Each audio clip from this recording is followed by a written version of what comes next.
Cynthia Erivo and Ariana Grande have led one of the strangest marketing campaigns we have ever seen for a movie in the history of cinema. Crying nonstop, attacking fans for changing posters? But are they posers in a film that is a poor adaptation of a beloved musical? Today, we'll break down the film that has a 90% score on Rotten Tomatoes. Is it real or is it not? It's time for our review right now.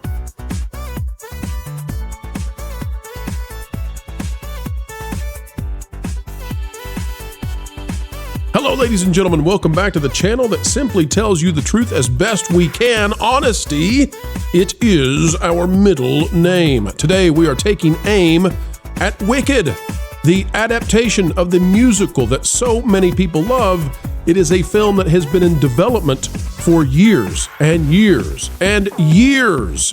Folks, please do not take years to click the like button, and let's get underway. The first thing you need to know is that we are reviewing a musical, and that means that some of you are automatically not going to be interested in this at all. It's like me trying to describe to someone with a seafood allergy what it was like to enjoy 3 hours of all-you-can-eat shrimp at Red Lobster. In their mind, after the first hour, it sounds hellacious with hives. The second hour, they're using an EpiPen like a Pez dispenser. And by hour number 3, you might as well call the mortician. Well, Wicked is 2 hours and 45 minutes of musical. So if you don't like musicals, yeah, you're going to think this is Dante all over again. But for those of you who enjoy musicals or can tolerate them, well, Wicked is going to be an adventure. Let's start with the good stuff. Folks, we can clearly say that when it comes to cinematography, set design, costume design, and much more, this is a film that will and should win awards. You are getting your money's worth. This is the Lord of the Rings of musicals. Seriously. And if you go, I don't doubt that you will say to yourself, they put it all out on the line to deliver this time. However, that is not to say that the film is perfect. There are parts that are bogged down and slow, but I have to give some major credit, particularly to 2 actors in the film. I want to commend Jeff Goldblum and Ariana Grande in particular.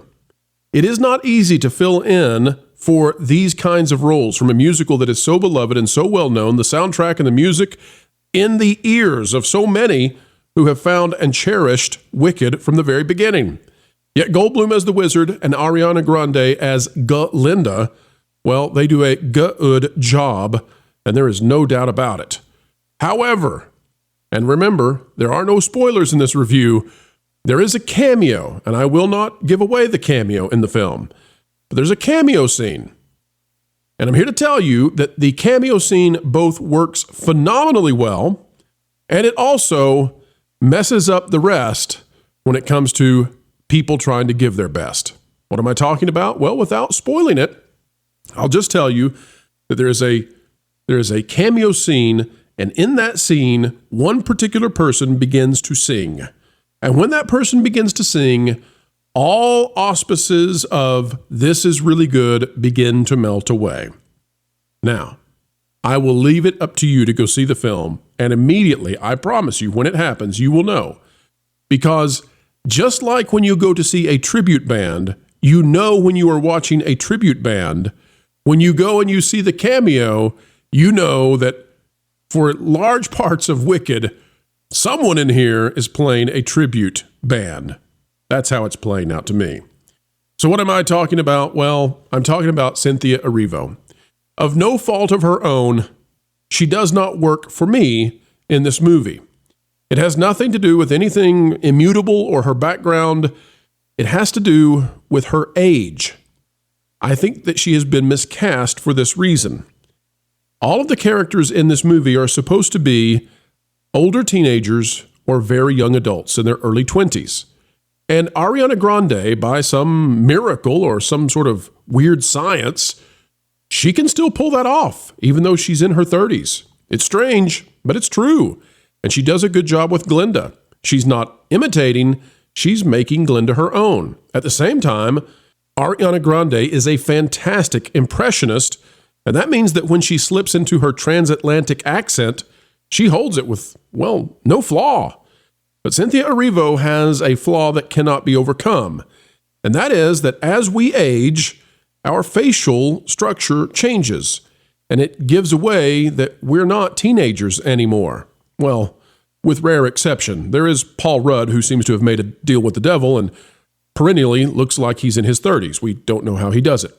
But Cynthia Erivo is not so lucky. And so she looks like someone who is in her 30s, which is appropriate because she is in her later 30s. Now, she looks great for her age in this film, and I'm not saying that she looks bad at all. I'm simply saying that the fantasy and the disbelief is shattered when she is next to people who are younger, including her sister, who is supposed to be relatively her same age. And that makes for a very strange experience when the Wicked Witch, who is supposed to be a brand new college student, a freshman in college, is surrounded by people who look drastically younger than she does. It is masked to some extent by her petite stature.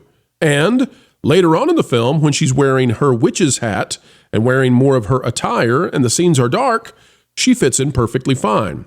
It was only jarring in the scenes where there were other young people around her when you really are pulled out to realize, oh, Cynthia could be their mom, and that makes for an odd situation. She also isn't quite the vocalist that Idina Menzel was, and though she gives it her all and she should be commended for that, you just can't compare to Idina Menzel because Idina Menzel, well, she's probably in the top 10 vocalists of our generation. So it's a real tall, it's a tall order to try to fill, and no one should be held to that. Wicked, though, is marvelous in what it presents. It is wonderful in the grandiose nature of what it attempts to achieve. The CGI is the only other thing that I have to come back and say is lackluster, especially the flying monkeys. Oh, they're bad. The only thing that works in the CGI for Wicked is a goat, if you can believe it, but everything else should have been left in the moat because the CGI here is bland, dull, it is blurry, and it's not nearly as colorful as the rest of everything going on. Now, I've gone through what's not good for a reason, and that's because you would not want to sit here and listen to me praise this for 10, 15, 20 minutes. And I honestly could. In large part, that's because of the source material. This film is using the exact soundtrack from Wicked, and that exact soundtrack has been hyper successful for a reason. And it makes this film hyper successful. I also will not hold it against this film that it's woke. And I won't hold it against it because the original Wicked was woke. But it was woke before woke existed. It created the trope. Yes, in Wicked, we get a deconstruction of a female villain presented to us in a sympathetic way with an origin story that helps us understand she was actually good all along. And along the way, her job is to break down and dismantle a secret patriarchy that is pretending to be virtuous but never was at all. That's the wizard. He's the patriarchy. He is masculinity flawed indeed. And there really isn't a single excellent masculine figure in this. So, well, there's that. Men, you're not going to find an icon here. This is a very pro-woman film to the exclusion of the masculine types. I also have to say that along those lines, one of the things that doesn't work for me in this film narratively is when, well, Elphie, falls in love with the guy. The guy doesn't have enough time, nor does he seem to be her type, nor is there any reason for the two to fall in love. So it just feels jarring and discombobulated, but it's in the musical, so it's in the film. All of this is to say that Wicked will not be for everybody. In fact, some of you are really, really not going to like this film.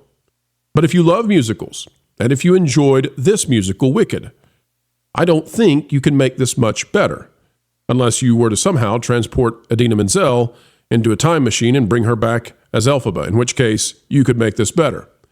Everybody in this film, it appears to me, is giving their very best. So I don't want to unnecessarily malign people, even if they've been malignant towards their fans or to the press. I think everybody is giving their absolute best. Nobody holds back. So, what do I give Wicked in the end? Folks, I give this an 8.5 out of 10. I don't think that it's the best musical that I've ever seen. And looking back about 15 years ago when I saw Wicked on Broadway, I don't think that it is as good as that experience. But it's darn good, and it's really good for a film adaptation. Is it as good as The Greatest Showman? Hard to say, because this is a two-parter. And will that second part stray into new territory, maybe going back all the way to a book that is definitely divisive? Hard to say as well. We will have to sit back and wait to see. But should you go see Wicked? Well, if you have any interest at all in musicals, and if you have nearly 3 hours to waste or enjoy on any given day, Wicked just might be a movie for you. And movie theater owners and operators will thank you when you go by. Folks, that's the review for today. Hope you've had a good time. Folks, if you did, click the like button, share, subscribe, and drop a comment down below. Let us know, have you seen Wicked? What did you think? Did you think that her cape grew at the end just a wee bit too far? I did. But I'm not saying anything about that. Overall, it's a fantastic film. Sorry that I dwelt on the negatives, but that's what I do when I dissect these things. You can assume that if I didn't say it was in there as a negative, it's in there as a real positive, and there's a lot of positive in this film, really and truly. There are going to be some guys who agree to go see this with their wives, and they're going to end up having an okay time. And that's because it's really, really good for what it is. All right, folks, until the next time we have the joy of being joined with you, it is the first holiday movie in the books for a review, and it gets an 8.5 out of 10. That's excellent for the scores we give here. No freebies. So, folks, until the next time, keep learning, keep growing, and keep having fun. You'd better hang on to your feathers, little bird. They need to put you in the show. What? Jose, what are you listening to? You don't even have ears. Vacation Radio 24/7. Original music on YouTube. Vacation Radio. WDW Pro's music channel. I have no idea what you're saying. But if you want to be listening to music, you should head over to Vacation Radio 24/7 on YouTube. One of the 100 other channels WDW Pro's been working on. Oh, and I have a song for you, Jose. Jose Cowabunga. He is Jose Cowabunga. He's Jose. That one seems a little bit foreign to you.